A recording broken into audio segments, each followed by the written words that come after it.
Stand by, stand by.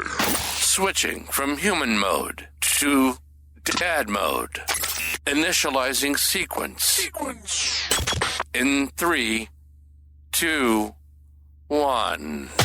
This is Dad Mode, the podcast where we navigate the chaotic realms of parenting, gaming, content creation, work, and hell, just life in general. We're diving into the challenges of raising kids in the digital age, from social media madness to navigating the gaming landscape. We're talking about it all, especially from a dad's perspective. Whether it's conquering the latest game, creating content that's more than just a hobby, or just trying to keep up with the ever-changing tech landscape, we're right there with you. We want to help you navigate this wild journey of parenthood and modern life, from balancing family time to managing your career and still squeezing in some gaming and content creation.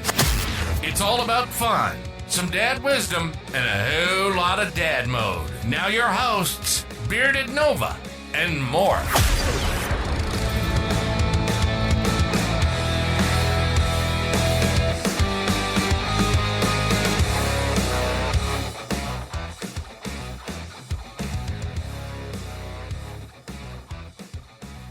Welcome back to Dad Mode Podcast with Bearded Nova and myself.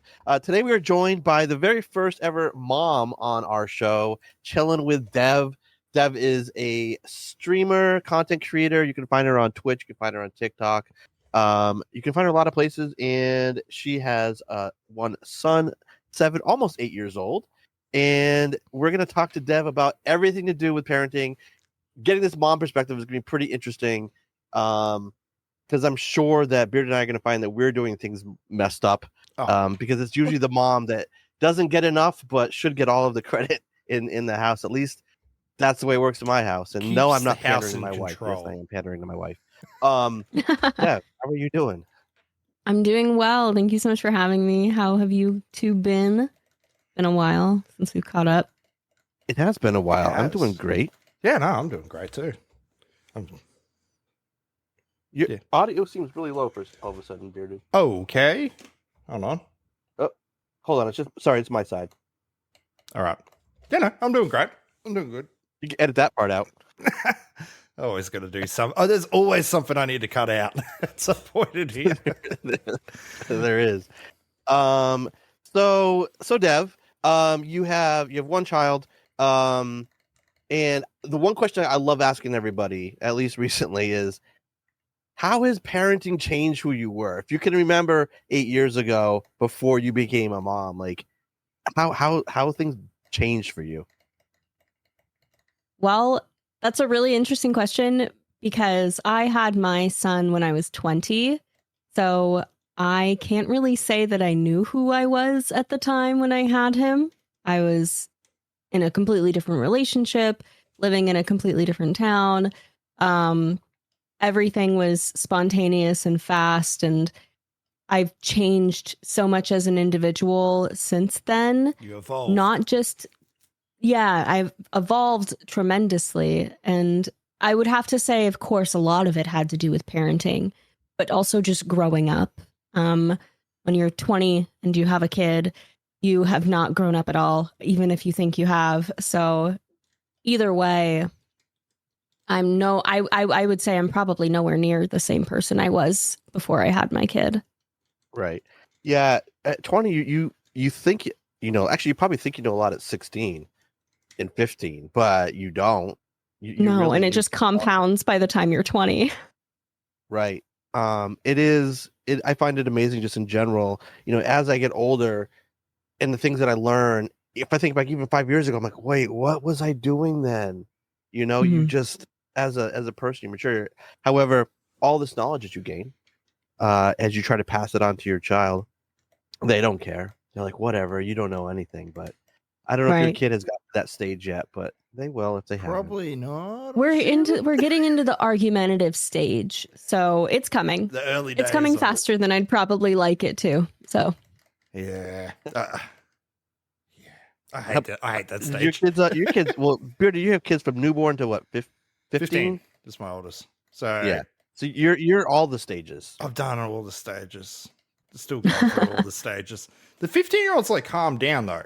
Like there's a period, and we're hitting that with the 10, 11. That's their peak preteen diva period with daughters, I find. Oh man. And they go backwards as well. Like the most cleanest child in the house is now the biggest mess there is. It just happened overnight. I don't know where this child came from. But it seems at the same time, a 15-year-old, she's just come out of it. She's no longer that child that was before. She's now a different child altogether. And my wife even said yesterday as we're driving along, like, you've got to start teaching her how to drive soon. That's scary. Oh man. Yeah. I can't imagine. I'm not ready.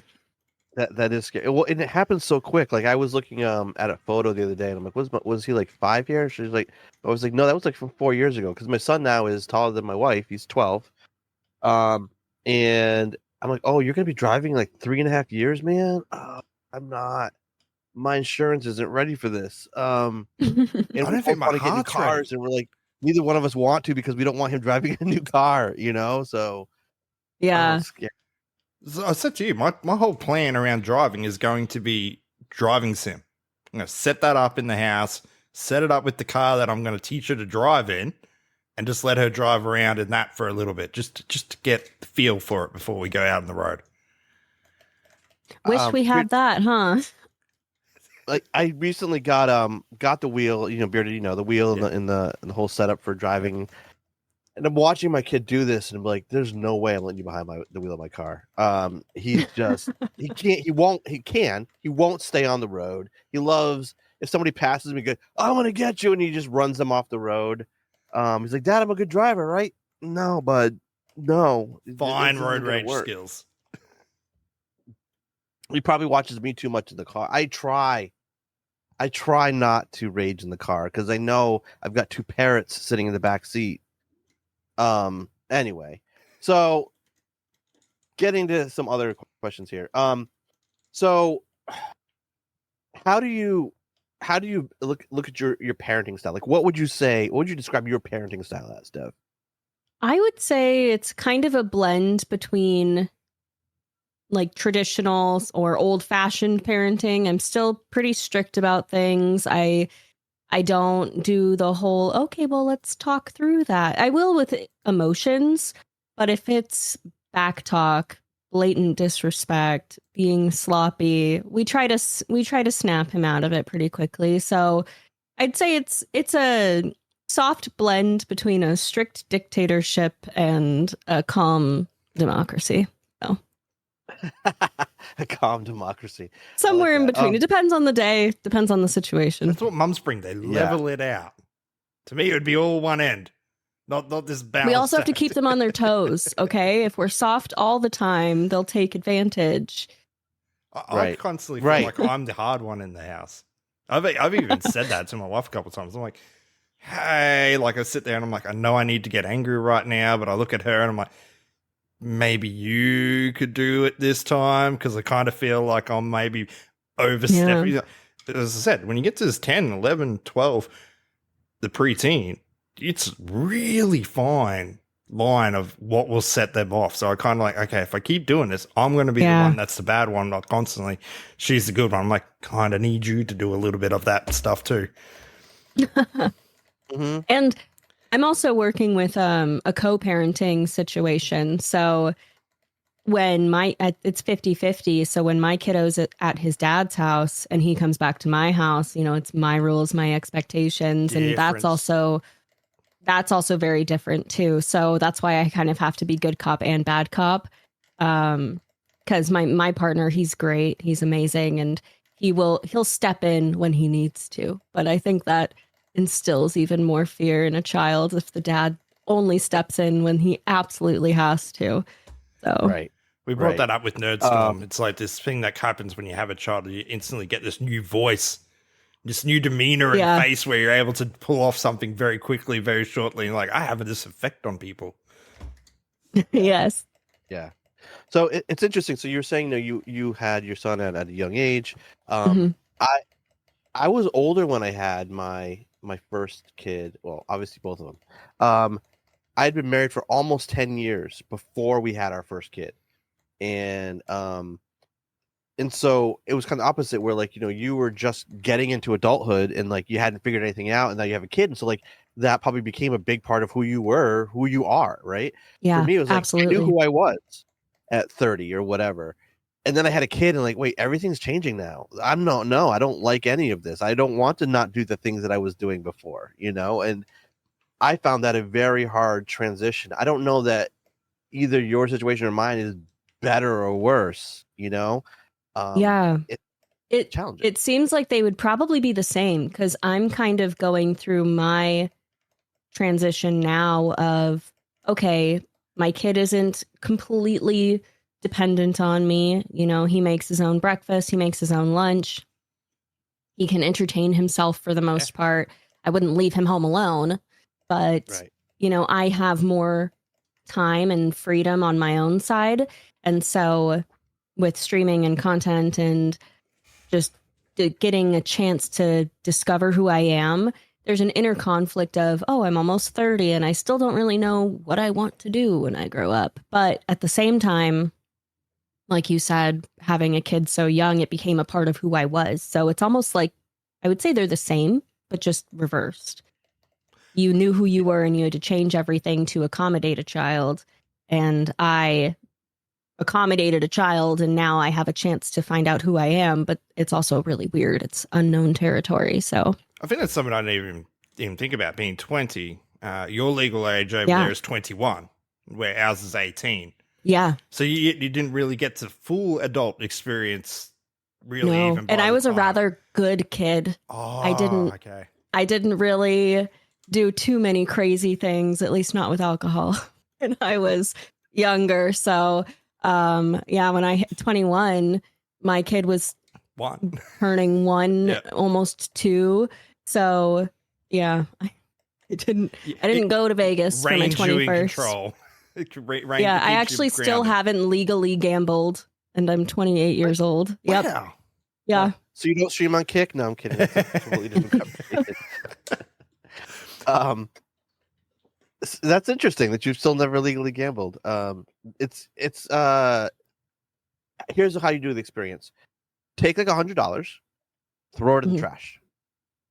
There you go. Done. That's how it works. Yeah, that's the mindset you have to walk into. You're ready to lose it all. I swear I'm getting more into it as I get older. Mm-hmm. Leave your a friend of mine who gambles a lot tells me, like, leave your debit card at home, or just someplace that's not accessible to you easily, and just bring money, whatever money you're willing to lose, in your pocket, and when you're out, you're out. Don't you guys got all the phone? I hear a lot of people say phone ones, don't you, over there? Yeah, that's the hard thing, is that you can put all of your payment information on your phone. I don't hardly use my wallet because I use my phone all the time. Yeah. I'll only use my phone if I don't have my wallet. And I don't use credit cards. I only have a debit card. I don't carry cash. But yeah, if I do decide to go gambling, it would probably be like, bring $20 and see what you can do with it. $100, see what you can do with it. After that, we're leaving. It'd be a great IRL stream. Yeah. Right. It'd be fun. For me, not so much, because it'd be, hey, watch Morph play quarter slots for 30 minutes until he runs out of the $20 he brought. But, that's how that goes. So, how do you, this is a deeper question again. How do you view the roles of like the mom versus the dad in the house? Like, do you have, or is it just like everybody does whatever they need to do? Or do you feel like there are roles that people should play? I think the roles are malleable. Like, they can change depending on the entire household situation. So, I've been fortunate enough to play a few different roles. I did real estate for a while, which is, entrepreneurship, I would say.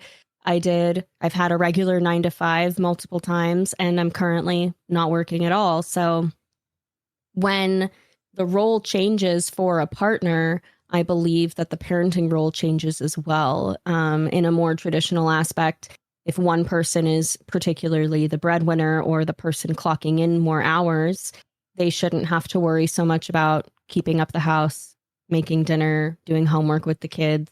Obviously, still balance it with spending quality time with the kids on the weekend. But depending who's in which seat, that's where I think more of the parenting responsibilities lie.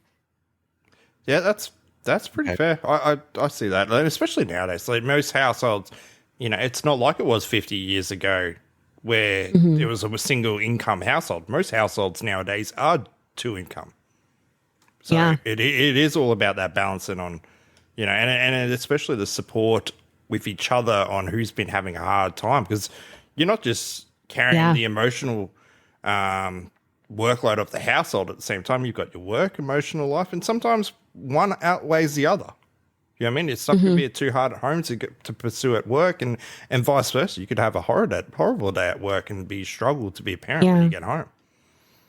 And if the stress is pretty equal for both parents, for both parties outside of the home, then it really comes down to transparent communication, having a really honest and open line of communication between the two parents, so that it doesn't seep into what the kids can perceive and how you talk to the kids. And, we had McDonald's 5 days this week because neither of us wanted to cook. At some point you have to be able to talk to each other so that you can relieve some of that stress and still be able to get that extra bit of energy out there for the kids so that they don't take on too much of it. It's in my house. It's challenging because we both work full time, and then I'm always home first just because of the nature of my schedule. And so the instant I walk in the door, I gotta make dinner. And it's.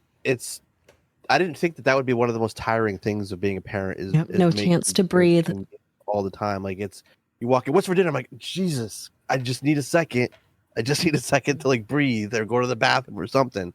And it's tiring, but we try to split it up.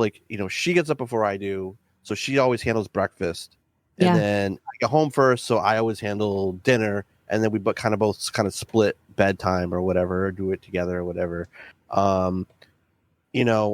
So kind of splitting those chores, but I find that I tend to do more of the she's gonna kill me. I tend to do more of the fun things with the kids. And she does more of the homework kind of stuff. And I don't know, I think it's our personalities kind of have decided what we do in a way, Yeah. So I know I asked you a question, what do you think the roles are, but personally, I don't know if there should be a set thing. I think it should be malleable based on the situation. Yeah. And adding in personality, for me, I don't want to say I'm always irritable, but I'm sensitive to a lot of activity going on in the home. Yeah. So if there's too much noise, or even if it's the pets, if the pets are just getting really rambunctious, I get really anxious. So I have a boy. He's going to get rambunctious. He's going to want to do a lot of fun activity things. And I am a homebody, stationary, couch potato, calm person. I do a lot of inner reflecting. I'm not super outgoing when it comes to how I act in my home. And my son is almost the opposite. So that's helped me in many ways, but it's also, challenged me in many ways. So I would say that my boyfriend is definitely more of the fun, let's build something. Let's go play with these. Let's go do this. And it's nice for me because then I don't have to to go too far out of my comfort zone. But at the same time, having an only child, he gets lonely, or sometimes he wants his mom time. So today we played Mario Kart and we did a few Grand Prix, and I can do that. I can manage that, but I'm not going to go outside and run around for an hour. So I would say that, I get that because that's our household, especially the wife and I just sitting down after a day. We like to have our lattes, sit on the couch, watch a TV show together or something. And the thing in house is we don't want to hear you from the other end of the house. We don't want to hear you in your room. And it's constantly, that's my phone, texting. Can you shut up? Can you shut up, please? Please keep it down. Yeah. My son is horrible for it, though, because he's now quite a gamer. And for some reason, his friends don't like Discord or using headsets. So they use their phones on speaker.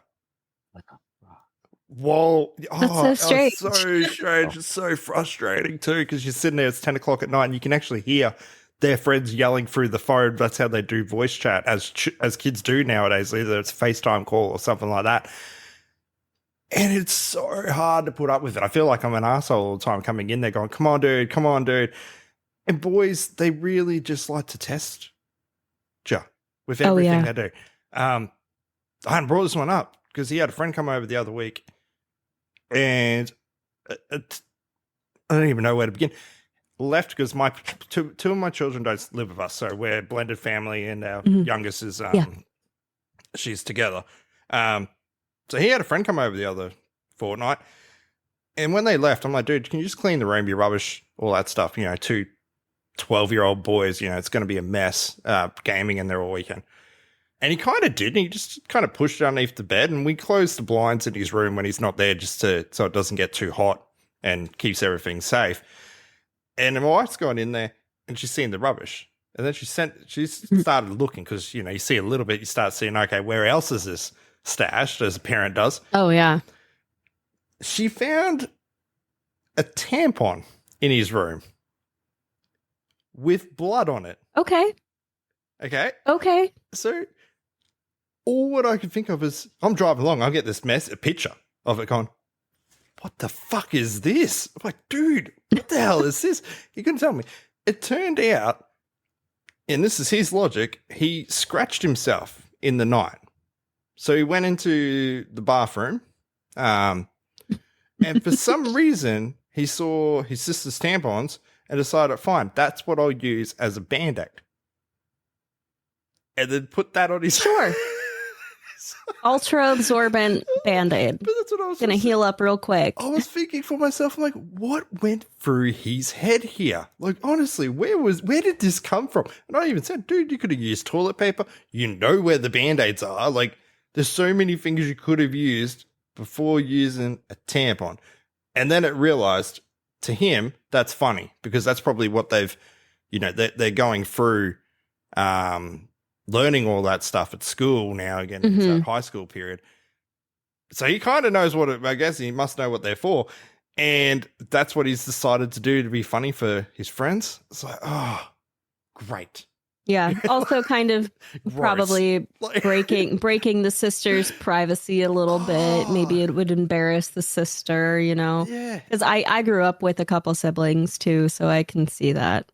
Oh, it just blew my mind. Like, that's what and it wasn't until afterwards, and I think I said to his mother when I dropped him off, I'm like, hey, he's not telling me what's going on. Can you try and work out why the hell this has happened? Like, I'm trying to make sense of this. This is before I knew he scratched himself, before I knew about the Band-Aid and the rest of it. And she goes, if anything, he's probably done it to be funny to his friends. I'm like, yeah, okay, yeah. Maybe if I was the older brother, so I never would have thought of something like that. All my sisters are, you know, 10 years younger than me. So I wouldn't have thought of that as a joke. But now that I've thought about it, he's got older sisters and younger sisters. To him, it's like, yeah, okay, that's funny. That's funny. I can do that. Yeah. What are some of the most significant challenges, I guess, you've had, or your partner, I guess, as being faced as being a parent? I think the most significant challenge is having a co-parenting space. Yeah, it's really hard, especially if, you know, the other parent doesn't have the same values, or like we divorced for many reasons, but the majority was we were young. And once we started growing up, we realized that we were not compatible. That was similar to me. Yep, there's not too much animosity, but when boundaries get crossed or things that seem like basic logic to me don't cross his mind, tensions can rise. So I think the biggest challenge and the biggest struggle has been making sure that, you know, that our son always comes first, and that every decision that either party makes separately or as a household needs to be focused towards his benefit, and that we need to communicate any major decisions with each other. So this summer we moved from a city more in the main city area to a city that's about 45 minutes away from all of the major cities. And that was a big struggle. There was a lot of pushback on that from the other party. So it can be really challenging. I mean, I get that because I moved when I first met my partner, and I decided to move out to her because she was going through the separation part. And it's not 50-50 for me. It's every other weekend for me. That's it. So I took the step and I moved. It was 2.5, 3 hours from where my kids live. Okay.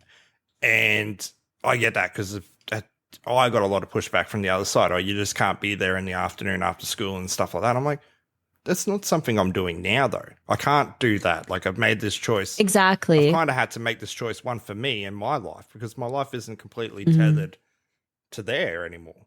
But it's, when it's every other weekend, it makes sense that you would still be able to move further away and not be putting too much stress on the situation, because you can still make that work. It's a drive, but it can still work. Nowadays, it's, 40 minutes. So 40, 45 minutes, if that, on a good run.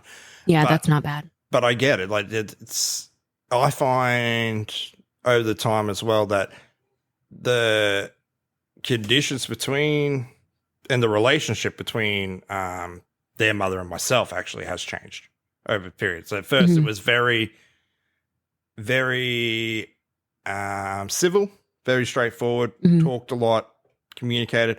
But over time, that's grown. It's still all focused on the kids, but we still have two totally different parent styles now. And I think that will only continue until the kiddos are grown and out of the house, because, the kids also start to behave differently at one house versus the other. I grew up in a co-parenting situation and a blended family. Yeah. So I know how I acted at my dad's house versus how I acted at my mom's house. And I also try to explain that to my kid as well. I try to find that level of similarity between us so that he feels like I understand, but also so that he feels like he can't just get away with everything, that I do have this extra card in my pocket where, I probably know what you're thinking because I was there too. So it's challenging, but I think that's just what we're in for. We focused on that because, as I said, my partner's the same with her too. Difference is, like, when I was smaller, the up to that 7-8-year-old, I did go to my father's all the time. But then as I grew older, and as you said, you get this personality, you start becoming more of an adult or understanding more adult things. I realized my father and I weren't meant to have a relationship. He's just not the type of person I wanted to be around. So it kind of ended around that. We've talked over the years, that's it. But I had to watch my two stepdaughters. They both went through that with their father over the last few years. So it's really hard trying to understand that and talking to them about how to feel, or, when I see they're going through stuff, you can't tell them exactly how it is or how you are, but I can at least give them insight to how it was for me, talking back, going, okay, for me, this is what it was like. For me, this is how I thought. Don't try and let this judge you. Don't try and feel guilty. This is you. You're important. Do things for yourself, really. Yeah. I guess, just said you've got your boyfriend. How is he gone? I guess with picking it up, because I know for almost like that, having two children in the house, it's, I wasn't there for the first few years of their life, and being a parent too. Yeah. So when I separated from his father, I moved back in with my mom, and she thankfully had a spare room. And so I was with my parents, and I met my boyfriend, and I had no intention of really getting back into a serious relationship, not for a while, because I knew that I needed to discover myself as an individual. Yeah. But it doesn't work like that. No. And we went on a few dates, and it's been 5 years now. My son met him when he was only 2, barely 2. And so he went through the potty training phase. Yeah. He's been there for pretty much all of it. My son calls him by his first name. He's never pressured for him to call him dad or anything else. He views him as a stepdad. Yeah. We've never put a label on it or anything. And I've asked, how was this transition for you? How did you just go from meeting a girl to becoming a dad, really? And he's a man of few words. He's very stoic. So he hasn't really told me how that went for him. But what I do know is that he went from, 9 years of being single to basically being a dad. And he's never had any ill words towards it. He's been there every step of the way. He's been super supportive. So I think I really got lucky. I really got lucky there. He's been great, and his upbringing has allowed me to have a better backbone as a mother, especially a young mom. He's a few years older than me too, so it's been really good. Our oldest, so I came into her life when she was 6. No, not 6. Mm-hmm. She would have been 8. She was 8, and the other one was 3. And then my youngest was 2 at the time. So we've been together 8 years. 8 years now. So I get it. It's around that same period of coming in, and it is difficult at times. To me, they're my daughters. Anyone asks, there's no. I explain it to people when I have to. That hey, this is like this conversation we're having. But if it was someone else on the street, to them, it's just I've got 4 daughters and a son. And he's the same way. Yeah. To anyone who doesn't really, they don't need to know. To anyone that's not family, they don't need to know. He'll be talking to coworkers, and I'll hear him say, "Yeah, my son has an event on this day," and it fills my heart because he's a man of few words and he doesn't talk about it much. I can say also on the opposite side, whenever your son mentions him, he'll say it in the outskirts, because I know the 2 girls, they call me by my first name, they call me Josh. However, when they're talking to friends or teachers or anyone like that, that's my dad. That's to them, that's my dad. Yeah. And that always, it's a massive joy to a heart, not being a blood parent, but hearing that from a child that you parent, how, to them to give you that title. Mm-hmm. It is. And I think my son is just starting to enter that phase, because we never put labels on anything, and we never told him how he should talk about my boyfriend to other people. And so he has started using the phrase stepdad and things like that. And, whatever he's comfortable with, we're comfortable with. And it's just great to know that a child has support, however it comes. So it's been a challenge, but it's also been a blessing. So we've been married for 3 years now. And prior to getting married, obviously, newborn, she wasn't even around or a picture. But we actually talked to all our children about getting married. Hey, how do you feel? They were all happy with it. In our actual ceremony, though, we also involved our children, and my wife read to my 2 children something that she had written, and I'd read to her 2 girls at the same time. And it was me, and I remember mine very more clearly. It was around not being there for those first steps and not being there for, those early key points in life that they miss. But to me, I was excited that I am going to be there for their first kiss. I'm going to be there for their first boyfriends. I'm going to be there when they finish high school. I'm going to be there for when they married and the rest of it. And it's a great feeling. Yeah. It's special. And I remember that when my mom remarried and when my dad remarried, because they both remarried around, I was about 7 when my mom remarried and about 9 when my dad did. And I remember how special that made me feel and how comforting it was. So yes, it's very special. Yeah, I was for the kids to know that. I was in the middle of high school when my mum, even though she'd been with him, nearly the whole time. Yeah. They only got married, 12 years after being together.